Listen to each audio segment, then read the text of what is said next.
Guys, magandang gabi, umaga, tanghali, hapon po sa inyo lahat. Guys, payo ko lang po doon sa mga magulang, na may anak na 2 taon pataas. Guys, ipinapayo po sa inyong lahat to. Na humari po sana ay wag ho nating hahayaang naglalaro sa kalsada yung ating mga anak, guys.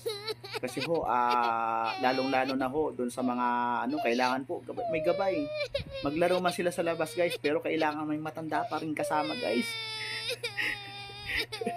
Guys, kasi guys, ang disgrasya po ay parang isang magnanakaw, guys. Hindi natin alam kung kailan susulpot. Kasi ito nakalulungkot, guys.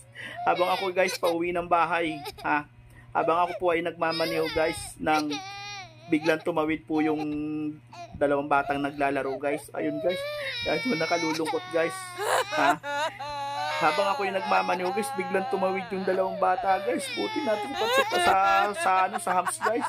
Kung hindi, guys, naku, kawawa yung puto ko, guys, baka nasagasaan nila.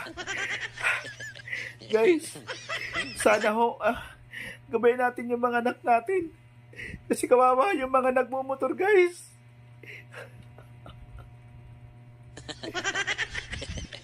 Guys, ito yung mga sumunod na pangyayari, guys. Mabuti na lang, marunong sa self-defense yung motor ko.